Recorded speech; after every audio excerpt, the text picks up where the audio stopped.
Well, good morning. Here it is, Saturday, July 4th, real life calendar date. Happy 4th of July to everybody. 250 years of America. So I just hope everybody has a great and safe day celebrating. And yeah, so the last episode was an hour and 15 minutes of you guys being able to hear what I was talking about, but the screen kind of froze in the recording on just one page in the game, so you weren't able to kind of see anything that I was kind of referencing verbally in regards to the draft and such. So, just going to do a quick high level, just to spend a couple of minutes on the draft recap for the players that we did select, which in hindsight may be fine as well, because again, the episode was pretty long winded with just us going through about 10 rounds of the draft where I selected the players, and then I allowed the computer to do the rest. And then we've put offers out to those draftees that were eligible to receive compensation or negotiate a contract. So in round one, we had pick 20 in the draft, and we selected a center fielder, Trevor Condon, out of high school. I don't believe he has yet signed our offer. As you see, he's not. Looks like he's not with a jersey in our organization yet, so he's still taking a look at things from what we offered him. A really good speed profile, excellent defensive profile at all three positions in the outfield, and his bat has a fair amount of potential for contact, avoid Ks, and a really good BABIP and an eye potential. So this could be a potential leadoff hitter with really good speed and excellent defense. So it was kind of one of those players that, from what I could see, that was available in the draft at the time, was a really good option to select. Could be a leadoff hitter, and yeah, leadoff hitter, steal some bags, and play some excellent defense. And obviously, you can see he has an excellent personality as well. So I just thought it was a really good option for us to snag in the first round. So we went with Trevor Condon. Not a, it wasn't a big outlay either financially. I can't remember exactly what we had out for an offer on him, but we'll be able to take a look at that in a minute. Round two, we had pick 30, and we picked out of college a 21-year-old right-hander, Zach. I'm not even going to try that last name. Zach K. Out of high school. He has, as you can see, he's already signed our contract. I think it was like a day after I offered it. He took that. You can see he has a good control arsenal. Already has three solid pitches relative to the MLB that could honestly almost get him by at this point. Like this guy could be up relatively soon. And again, you would almost in a sense hope so with him already being out of college, 21 years of age. He's pretty much near ready to go. Again, a good personality. And what I like again about a lot of him is that he's going to work hard and he looks to emulate and is going to be coachable. Doesn't have an awesome potential speed. Like he's not going to just throw gas by you, but he knows how to pitch. So probably a little bit kind of a different prospect profile than what I would have modeled my philosophy after, but with that really good personality and again, three good pitches, two off speed, and a decent fastball where he knows how to place it, has good control potential. And I think, again, I think this guy could be solid. Stamina, he can start, but this might be more of a super stopper. Somebody that can just come in and get some outs and knows how to pitch and is not going to walk the yard. So we picked him in the second round. Let's jump to our third round, and we went with a 21-year-old first baseman, Brady Bollinger, a lefty bat, so we got two lefty bats. Again, in all honesty, you'd probably prefer some more right-handed bats for Fenway. But again, this guy has a good defensive profile, has a good power profile, and I thought again like he's a clubhouse presence, good personality. Again, will work hard, has good baseball IQ. He's adaptable. And again, with that power profile and a good, strong eye, and he has a good chance at BABIP too. So he's not just going to be all or nothing on the power. His contact profile isn't awesome. He will strike out a bit, but with a 40 to 50 eye, maybe we can even eke out a little bit more on that with the coachability that he has with the baseball IQ. If we can get his some good coaching around him, maybe we even get some additional potential out of him as well. But even with that power profile, he could be a trade chip potential as well. Round 4, we selected Alex Hernandez, a third baseman, and you can see he's already signed our deal. Another college player, and I think he's even like almost like a two-way profile potential. Probably going to have more of a bat. What I liked about him, he's not anything from a speed profile perspective, and honestly, he could even be probably more of a first baseman than anything else. He can play a little bit of third. He's at third now, but could be an outfield spot or a first baseman. Again, decent profile potential with both gap power and power being a little bit plus. His BABIP is good, and he has a strong contact profile as well. So I thought with that just that speed profile, I don't know much about him at this point from a personality perspective. Hopefully, it's not going to be anything horrible. But I thought with he's curious and asks questions. Sounds like he's coachable. Will want to learn the game and improve. So we took a flyer on the 21-year-old third baseman. And I like the righty bat with that power. I thought that would fit well for Fenway. Round 5. Let's snag. Where are the Red Sox here? Boston. I don't see Boston in round 5. Round 6. A 21-year-old Zach Bates, a lefty arm. And again, what I liked about him is 30 stamina. And again, he looks like he has, if he had just a little more stuff, and again, we can see what can transpire there. He does have a really high work ethic in the loyalty and baseball IQ. And his stuff is already, has potential to be at a 55 in total. But I thought, man, if we can get his stuff even up a little more, he's got a 2-pitch pitcher, lefty arm, may throw up to 94, 95 at some point. But I kind of like him. He could be a lefty specialist. His control profile is not great. So again, it's more a little stuff first. But what I'm really hoping that he can turn into is some sort of a stopper type of position and come in and throw an inning in the third, inning in 2/3, 2 innings, and just be a force out of the pen. Obviously, with that stamina, he's not going to be able to start with that. So, again, I thought a pretty solid pick. Has, again, 2 pitches already that could play in the big leagues. If you get him up to a 40, he'd be ready to go. Round 7. We picked Ryan Harwood, and this was a player I almost took in the 6th round, again, because of the power profile. I wasn't sure if he'd stick around, but again, he can play the corner outfield spots is most likely where you'd put this guy. You wouldn't probably put him in center because he doesn't have excellent range. More of just a power bat, as you can see. His contact profile will be average to potentially a little bit below average league-wise, but just a power profile with some speed. Again, we'll see what can develop for him. He's a ways off. He's just at 25 right now relative to the MLB, a high schooler. And again, we'll be able to see what we can develop out of him. Again, has a skill set to succeed on and off the field. So you got to love that this guy is coachable, will work hard. He's a leader already. He's adaptable. So maybe even we bring this guy, down into first base or something with that power profile. And then just see if anything else from the profile can take off.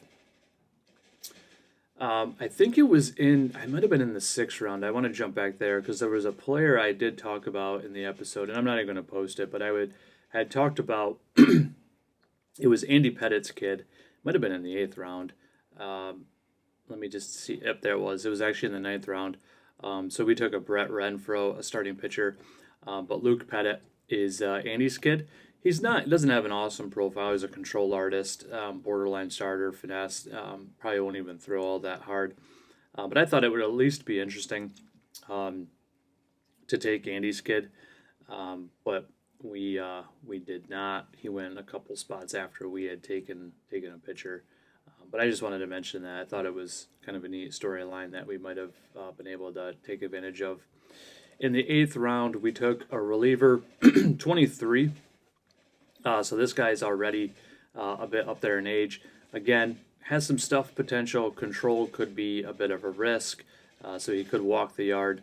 But again, more took him in the sense, again, he has a really good personality, will work hard, adaptable. Does have low baseball IQ, so it'll be interesting to see what we could do from teaching him anything in a sense of how to improve the control, because it already seems like he's kind of maxed out what he's going to be from a control perspective.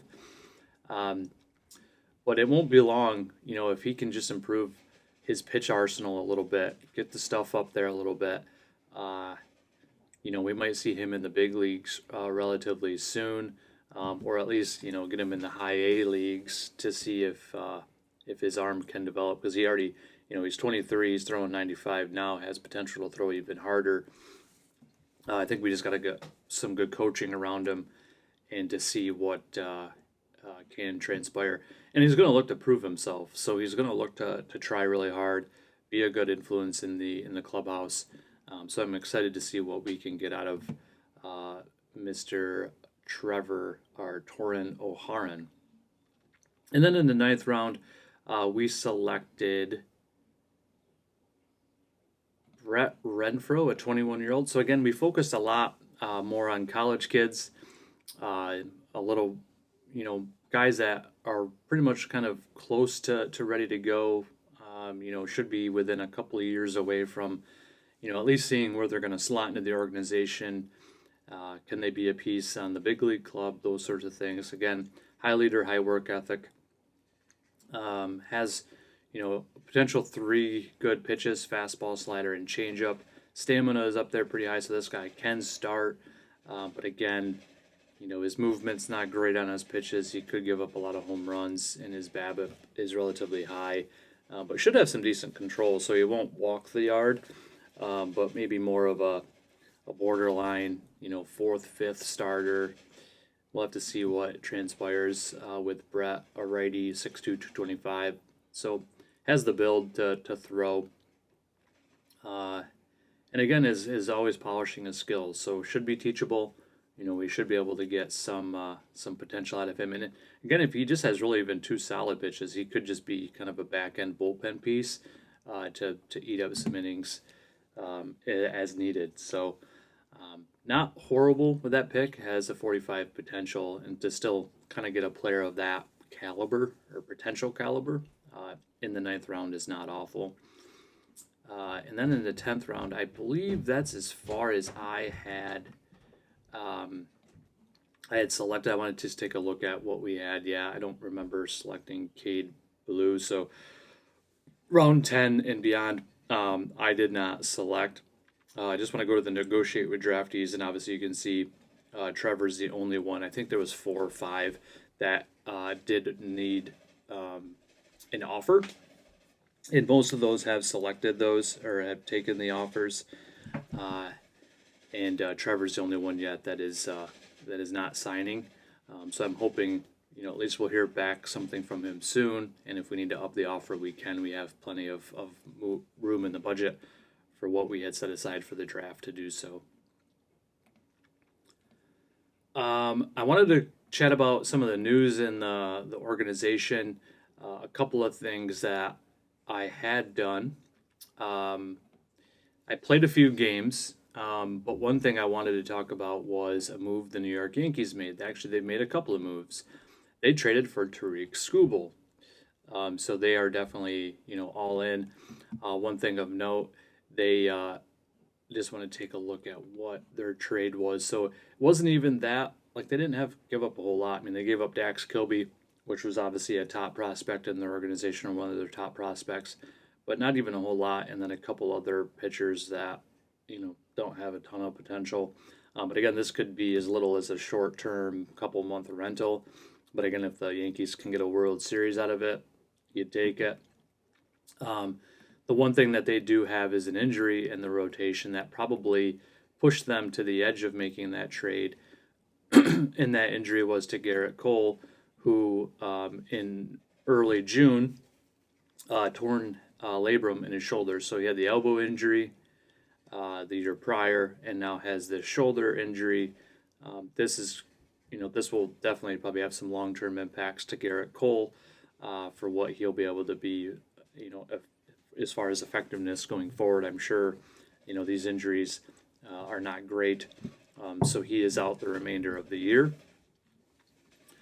And we're not immune. Oh, the other thing I want to just quickly mention on what the Yankees did is they also, interestingly enough, wanted to be a glutton for punishment, and they brought back Devin Williams. So obviously, with the Mets being very much out of it so far this year and just struggling, the Yankees wanted to bolster up the back end of their bullpen, and they brought in Devin Williams to be their closer. They now have Bednar as the setup, as well as Cruz. They have Ryan Weathers now in the bullpen as well. So the Yankees did a little addition there on the pitching side to kind of shore up once Cole went down with an injury. They went out and got Skubal, who has pitched, I believe, pretty well for them since he's come over. Yeah, just through one game so far and has pitched well. So that's a big piece off the move. And then for us, we're not immune to the injury bug. Unfortunately, we have lost, if I can find him, Peyton Tooley. Just recently got hurt. We're on the 20th now of July, so we went through the All-Star break. So we went through the draft, finished our Met series, went through the All-Star break, and then have played, I believe, just one series thus far since then. But we'll do a recap of a few of those games. But Tooley got hurt on the 11th, which was the day of the draft, and it came back to be a torn labrum, similar injury to Cole. He is out 4 months, so his recovery time is not as long as Cole's, which is probably a testament to his age. He's far younger, and maybe again the injury wasn't as severe. So hopefully, he'll come back to be at full health. But it's an unfortunate injury for us for sure. What we have done, so we put him on the 60-day IL. He will not be back this year at all, and which is unfortunate because, again, had been a solid pitcher for us. 15 starts, 7-5, had a 1.2 WAR, and at a 17.6 K- walk. Was pitching well. I mean, I was completely happy with what he was doing with a 1.04 WHIP. 1.3 homers per 9, 2.6 walks. Like he was pitching well. He was definitely on the trend of developing as a pitcher. And again, you love the moxie of a guy like that. And hopefully, again, he'll be able to come back and come back healthy and strong for us in 2027. From a pitching staff perspective, Cutter Crawford recently came back from his little short-term injury that he had as well. So we put him on a quick, he had this injury, the strained forearm. He was day-to-day for the 2 weeks. We just put him on the IL to be safe because he was coming back from that injury in the off season. And so he came off of that. We just brought him back in the rotation to really take Tolley's spot, and then we obviously have room for Crochet once he can come back later this summer. So that's unfortunate for sure. Wanted to do a quick spin around and just talk about one trade that we're thinking about. Actually, is there anything else from an organization standpoint that I want to talk about first? We did demote Yoshida to AAA, so he took that without a. He didn't complain one bit about going down, because we had to bring up Sogard and Trevor Story have come up into our organization to play or to fill in those spots. The lineup, I brought up those two. I was even thinking, I took off our 4-star. The only two 4-star positions that I have kind of pushing the manager to push in is obviously Roman Anthony in left, start him there, and then obviously have Casas start at first. So those are kind of being pushed in a sense on the manager. But I took off a 4-star on Meyer because, again, if he wanted to move Meyer to the bench or platoon or something or play third, I was going to let it play out because of Story's contract. And then I also took off the 4-star of third base on Monasterio because, again, he's a fine third baseman, but I kind of wanted to see what would transpire because, again, maybe Monasterio is just a rental. He's going to be arbitration eligible. He's had an awesome offensive year for us at 2.4 WAR with 11 home runs, and he's hitting 300. So really needed the bat in the lineup at this point, in my eyes. And it is going to remain. He's still playing third. Meyer's still playing second. We got Romy at second base, which is excellent. Just want to take a quick look at what Romy has done so far since he's come back. Yeah, he's been a positive offensive player, hitting basically 300, and is a good guy in the clubhouse.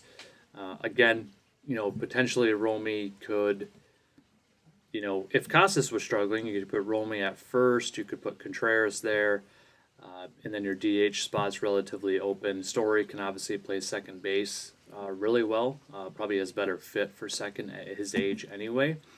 But his bat is just struggling. I mean, he wasn't even hitting well. He was hitting all right, I guess, down in Worcester. But you're not gonna keep that guy there. He's not gonna want to stay there, is what I should say. So he's back up on the everyday roster as well as Sogard. IKF is refusing to be demoted, so maybe he'll be a trade chip at some point for us. And speaking of such, I wanted to take a quick look at the waiver wire. Not a whole lot here. Jose Siri is definitely a little bit interesting. Player trade, pending trades. I took a look at earlier. I was taking a look at Stanton just to see kind of what it.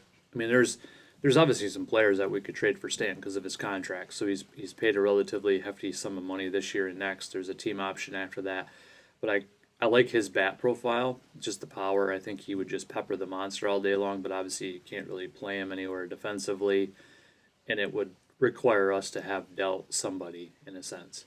So we still have this trade out that's still kind of out there in the ether, the Adames deal for Isaiah Kiner-Falefa and a pitcher who's hurt, Bastardo. Haven't really made any additional progress on it. They have basically come back and for us, or for them to retain the 20% of his deal that's remaining. They have been asked, they were asking for an additional player to be tossed in, but it's a very low level prospect of no ilk to me. So that deal could get done. We might just hang on to it and not do it at this point. So that's out there. And then we did actually do a trade. If I can actually go back and take a look at it. Yep. So we had offered out Duran just out in the ether for prospects. And one of the players that came back was this Morgan fella, T. Morgan. And let me just jump to our organization and I'll show you this guy. So Trey Morgan, a first baseman, 24, bats left, can play a solid first base and actually a decent left field as well. So he's got a couple spots that you could put him defensively, and he'll get you some solid defense. Excellent personality, which I like, and he's not your prototypical first baseman where it's power first, but he has a really good contact profile, can avoid Ks, and has a good BABIP, and has a he's a decent base runner. He's not, horrible by any means. So again, maybe it could be a potential kind of leadoff bat or something. Um, so we'll see what transpires there, but he was more than willing to go down into AAA. He does have an expectation to play in the majors. Unfortunately, I just don't have a spot for him right now. Um, but I thought, we got some flexibility with him. He's not under contract in any sense of the word, so we can, probably most likely easily get him back on another minor league contract next year or a league minimum major league deal, and that's going to be far cheaper than Duran would be, and we'll see what kind of transpires with him. But not probably not the kind of deal or the haul, a return perspective that Boston thought that they would get Duran a year ago. With the type of player he was for us, it was probably, in all honesty, a bit more of a let's get rid of the remaining, 3.5, 4 million of the salary. Get a player that has some relative potential to play, and give us at least a little bit of flexibility. So that's the one deal we've done so far. So far is just to get Duran out of the organization. Unfortunately, he went to Tampa Bay, and he is starting. I think he's been there starting DH. For Tampa. Take a quick look at the team home screen. I just want to show you kind of where we transpired. So we won the first game against the Mets. We lost the Saturday game. That was the game in which Tolley got hurt. And then we lost in extra innings on the 12th as well. So we lost that series against the Mets. All-Star break transpired. We had a doubleheader with Tampa Bay on the 17th. We split that, and then we won on Saturday, and we won on Sunday. So we took 3 out of 4 against Tampa, who's in the division lead, which is excellent. And that now sets us up to play the Orioles in the division. And just taking a quick look at the standings, the division has, folks are playing well. The Orioles have, they're 8-2 in their last 10. They're kind of right on our tails right now. So we got to play well in this series. We're going to find ourselves dropping below them in the division as well as in the wild card chase. And you can see it's very AL East heavy right now in the wild card hunt. So there's so we got can't keep our we got to keep our foot on the gas to continue to play well. The Yankees are on a 6-game winning streak, so they've kind of turned it around as well. And unfortunately, our pitching right now. Well, luckily, we've had the depth in that position. But we need to keep a strong eye on it. I think that's really it. Obviously, Roman Anthony got an award, Player of the Week. This was, just this, the prior week. He played really well in the prior week and got an award for that, which is excellent. But I think we'll jump right into this series against Baltimore. I want to see if we have an email about it. Here we go. So we got Sonny Gray, Dean Creamer, Connolly Early against Tyler Wells, Cutter Crawford against Shane Baz. So hopefully, again, we can be nice to take at least 2 out of 3 against these guys. We will see what transpires. Probably just get to this series. Maybe begin the Toronto series, but then I think we got to put a little pen to paper, see where the team is at, and really begin to think a little bit long and hard about what do we do with a guy like Sonny Gray. I think now with the injury, unfortunately, to Tolley, I can't really foresee myself pitching out of the depth that we have in the starting rotation. But I guess if you look at it, if we got swept by Baltimore and swept by Toronto, maybe we call ourselves a little bit of a seller at the deadline and look to get in some prospect capital, and then just see if we can still make a run with how the team would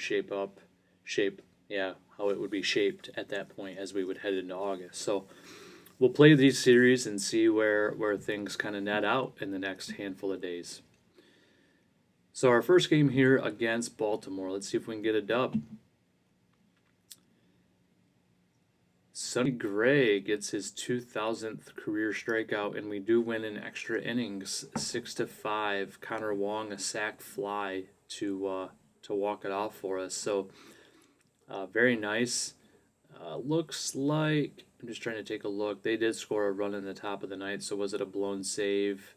Whitlock had a blown save, but he threw 3 innings, pitched really well. Just gave up that one hit. Must have been a home run. It looks like probably. Yep. Colton Cowser hit a solo home run. Gray pitched fairly well. Kind of struggled actually. 4 runs in 5 2/3. Had the 6 Ks.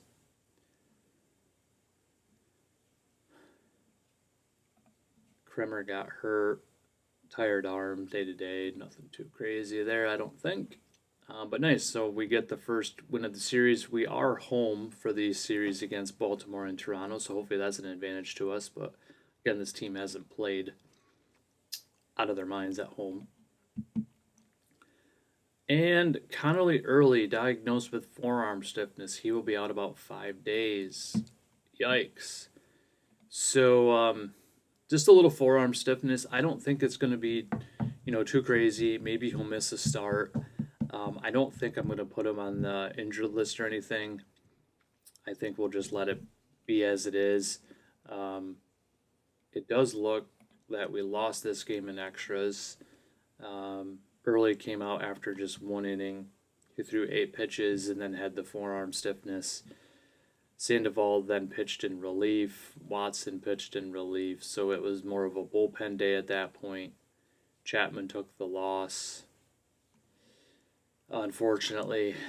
So just a tough game like that when you have an injury that occurs early on in the game. It just stinks, really does. Makes it become a bullpen day, just wears out your bullpen.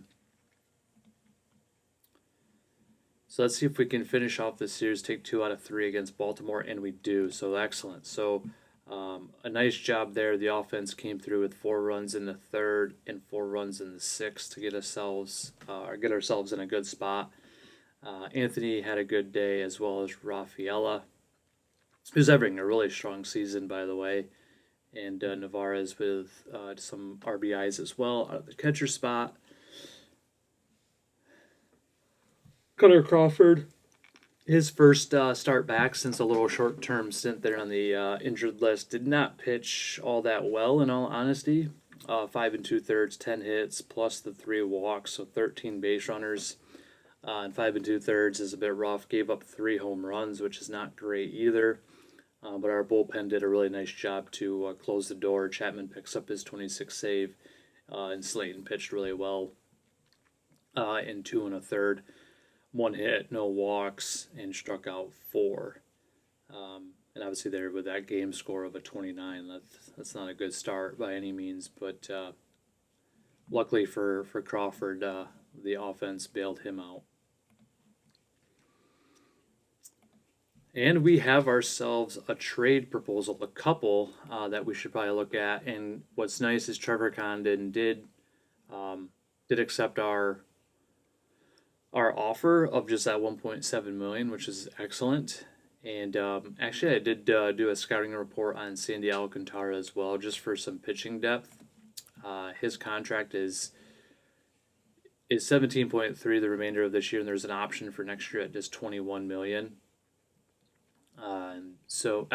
He already got traded, so I take all of this back. So the Athletics have picked up Sandy Alcantara.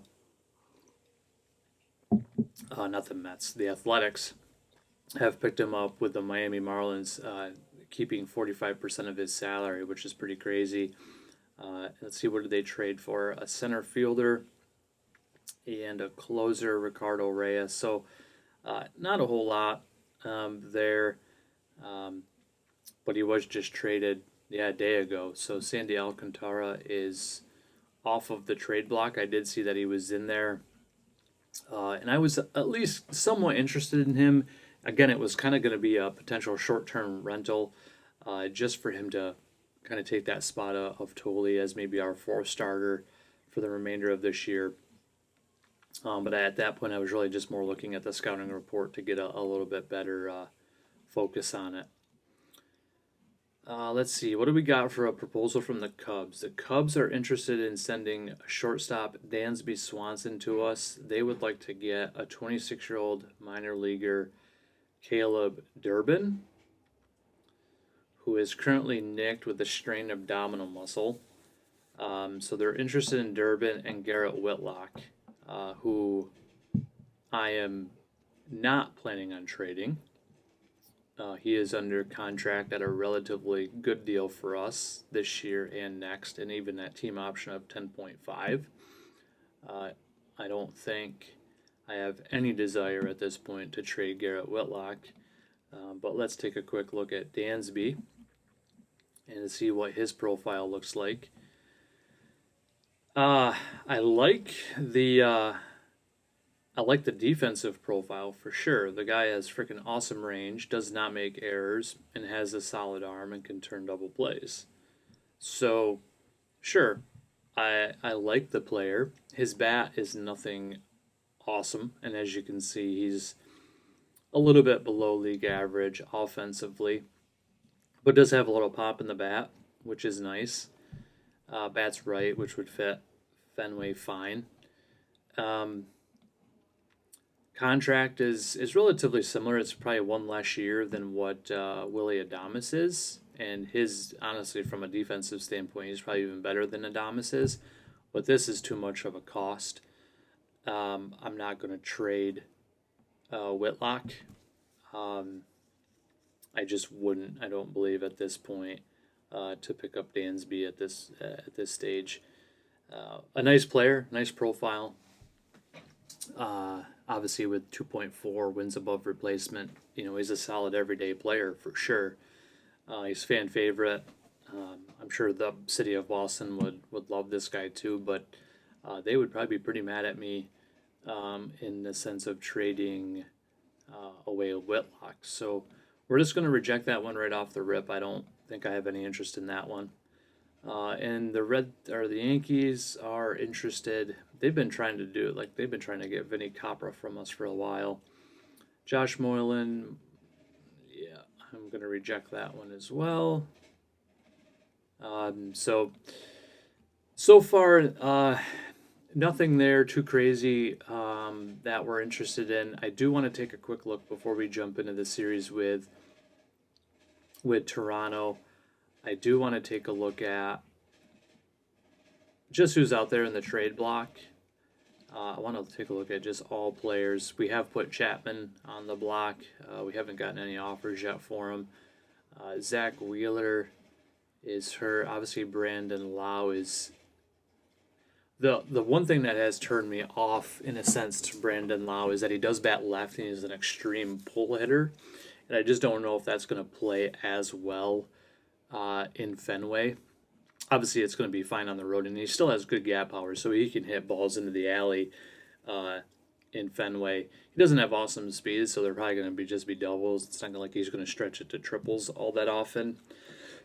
He has a good base runner, so he's smart on the base pass. He just doesn't have a ton of speed for it. But I'm just a little bit nervous of his power profile. From the lefty side, and the fact that he's more of a pull hitter. So that's the only thing. I'm a little bit down on him now than what I was initially. Just trying to see if there's anybody else that really jumps off the page to me. I mean, there are some good players out here that can, definitely have some value to a team. But at this point, there's really nothing that's jumping off the table right off the page to go make a move. Obviously, Adames is still available. But again, our team is playing well, so maybe there just won't be a lot of moves that we'll make. Yankees are still playing relatively well.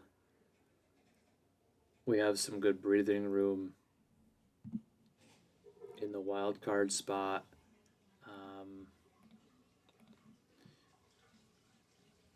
I want to take just a quick look at what we've done so far in July. Yeah, we're 12-5.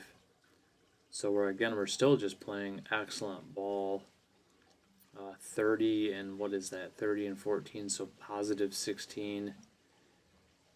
Relatively recent. And our hitting is, in a sense, kind of even coming around. Our batting average is now third in the AL. We're third in the AL and on base. Obviously, we don't have the power. We're 11th in the AL in home runs. We don't walk a ton either. Our pitching has probably dipped a little bit, which we've just had some injuries in that spot. But the bats have come around in the last, 6 weeks or so.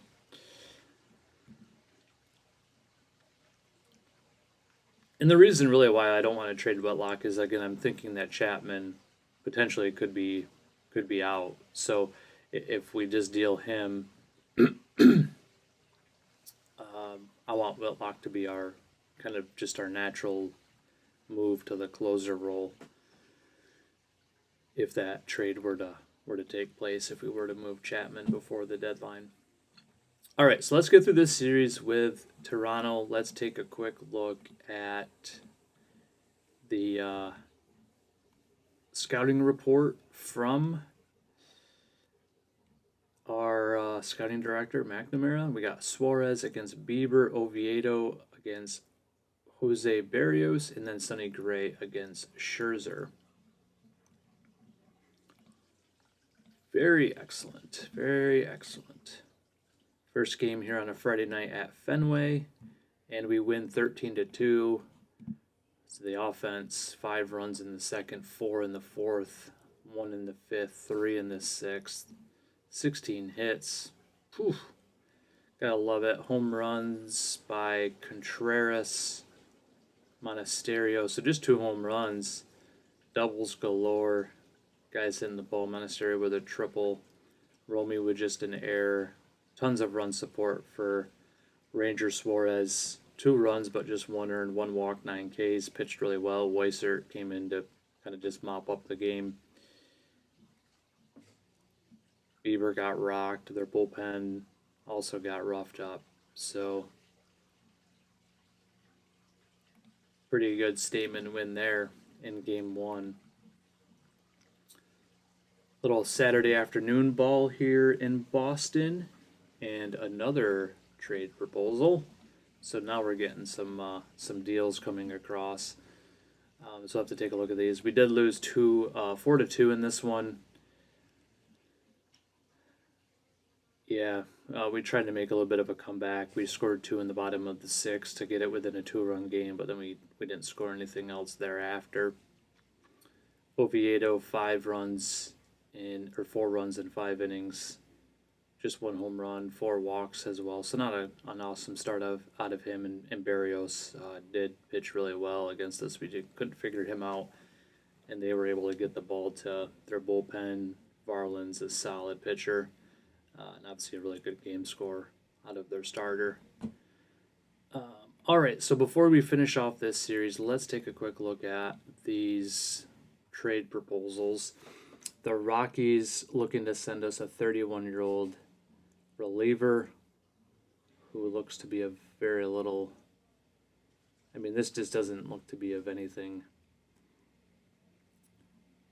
of like real value to us. We got a pitcher here who I don't see really any reason why he would be on the major league roster for us. So this one's, I think, going to be just a pretty easy no thanks. I appreciate the offer, but we're just going to reject that trade. And then it looks like Cleveland and San Francisco are looking to really be in some talks about Adames. He still is on the Giants, so he has yet to be moved. I want to take a look at his splits. What's he doing so far in July? So he's not hitting at all this month. So if anything, that's really just hurting his trade value right now. That is bad is still continuing to struggle. Let's see. The Mariners are looking to trade us Eduardo Bizardo, righty thrower. 50s all over the place, it looks like. I don't love his profile.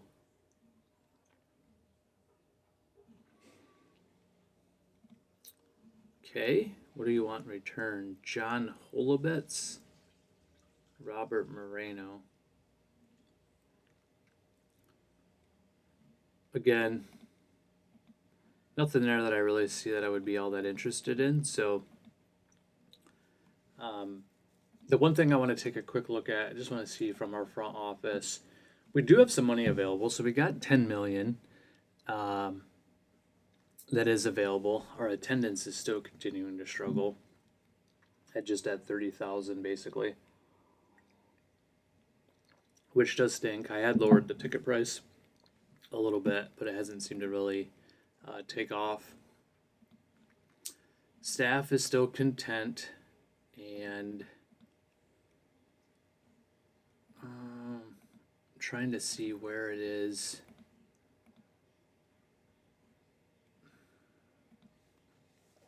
I'm probably not going to find it now. There's a place to kind of see. Maybe it's a meet the team. Yeah, this is probably. Oh, it's team chemistry. All right, everybody's still happy. That's good. We got no one with a captain personality. We got plenty of leaders. No spark plug. Suarez is outspoken and Suarez is selfish. Doing their own thing right now. It's something we should probably keep an eye on.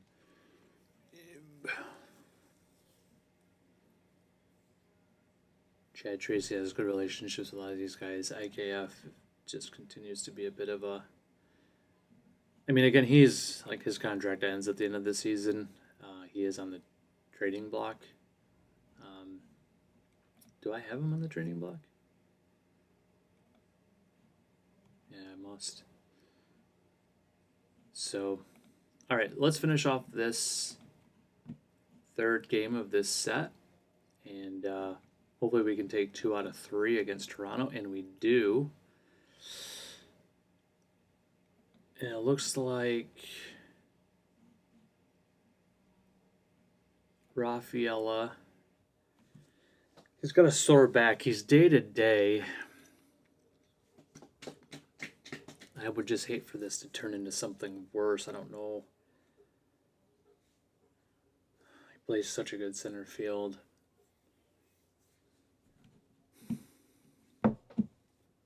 We might just let that kind of play out for now. We did win 3-2, so we did take this series. Contreras hit a home run in the 7th off of Scherzer to take the lead, and then we handed the ball to the bullpen, and Chapman closed it out, got us the save. Looks like he was hurt throwing the ball. Just must have nicked his back a little bit, unfortunately. I mean, again, it's day to day. It's not a significant injury. It impacts him minimally, and I'm not really sure, in all honesty, if I take a look at just a depth chart. I just want to see. Yeah, I guess Roman could play center. Yeah, he could play center okay. And we could put a guy like, I mean, IKF could, in a sense, play outfield. He can play all over the place, fine.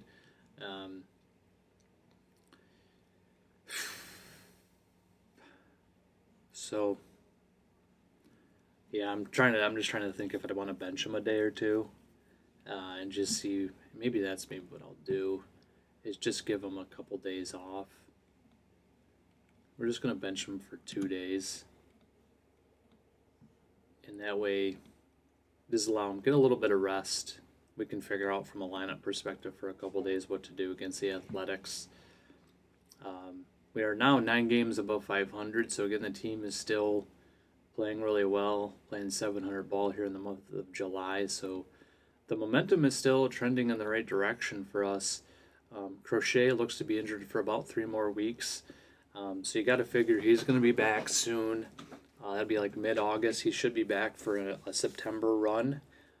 If you think about, basically by the time he would do some sort of rehab assignment, we should be able to get him back relatively soon. which is good news. And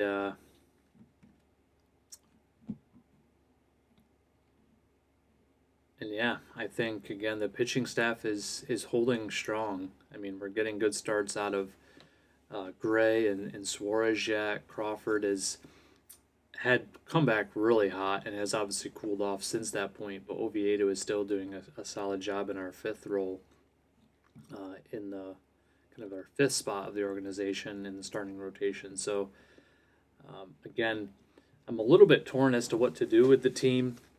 We really got to soon make some decisions. But I'll probably take a look in the next episode. We'll just take a look at some of the players, see what they're putting up for some stats here in the month of July. Really, like a key guy that I would think about is how is Mr. Meyer doing? He struggled in June. He's actually hitting a little better here in July. 3 home runs, so he's putting the ball over the ballpark a little more, but still is not putting up positive WAR. So, um, maybe even a guy like that, maybe we just say, hey, you're not playing out of your mind at just a .4 WAR for the year. The on base percentage is not even above 300. His ISO is pretty low. His BABIP, he's got a pretty solid BABIP at 285, but you'd probably love something even in the, something above 300, 330, 340 would be probably a little better. So maybe even would we ship him down to AAA and maybe make a run with it for a while with Story or Sogard at short. We can kind of see how things transpire. I like the balance in the lineup right now with the lefty righty, two lefties back to back. I think Casas has really played well. As you can see, June, July, his power has cooled off here in the month of July, but he's still throwing up a 126 WRC plus. He's walking quite a bit. He's striking out a little bit more this month, but again is still playing positive, a positive bat for us. So we might just, maybe we just make a run with what the team is. Again, kind of thinking, I wish we had a little more pop in the bat. I just don't pop in the lineup. I just don't know exactly where yet we fill that gap. I mean, obviously we could maybe go out and get a Brandon Lau, Adames. I just don't know if that's going to pan out. I mean, that contract's a lot to take on. It's long term. It's not a type of deal that the organization would love. It's just not even a contract that I love at the top of my mind, either. The other guy that I'm thinking about, and the last time I took a look at him, and this is Trout I'm talking about. I mean, their team is in a bad spot. I don't know why this guy. He's currently hurt, so he has a back strain. He should be back here in just a couple of days, but I bet. Yep, he still is exercising his right to veto any trade. So he's not willing to be moved, which I find pretty interesting.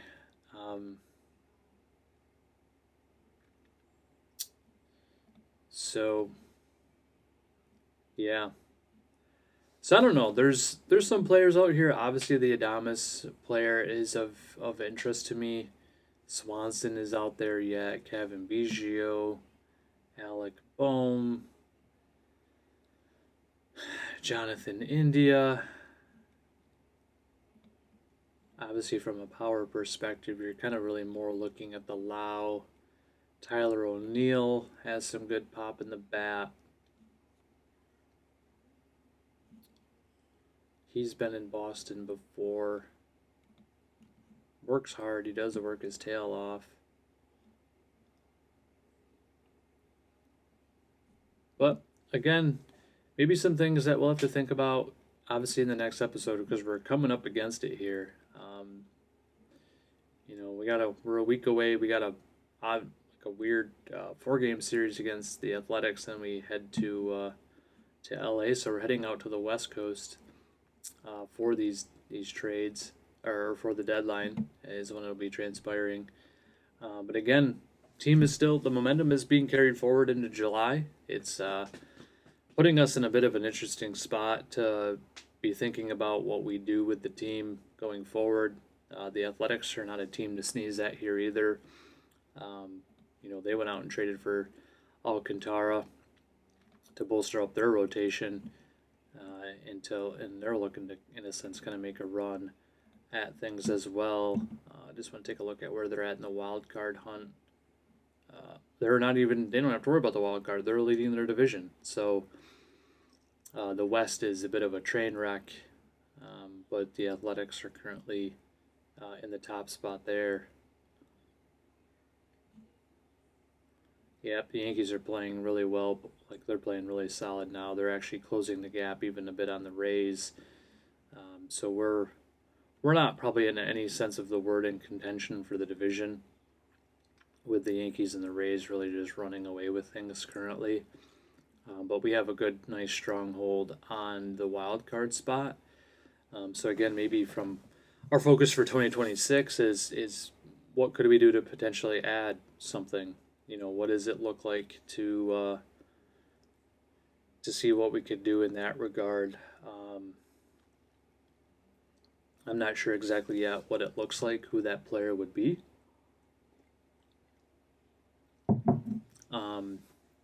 We'll probably have to look at maybe a team like the Royals, the Tigers, somebody in the Twins organization. Look at the Astros maybe as well. Just some of these cellar dwellers in some of these other divisions, even in the National League. Maybe poke around their teams a little bit in the next episode, and yeah, just to take a look at what position players they might have that could be available, and see if we could scoop up a trade. But I think we'll pause here. We're about at an hour, so I appreciate you all tuning in. And we'll get back at it. We'll get through the rest of July in our next episode, and we'll hit into the dog days of August. Take care, all.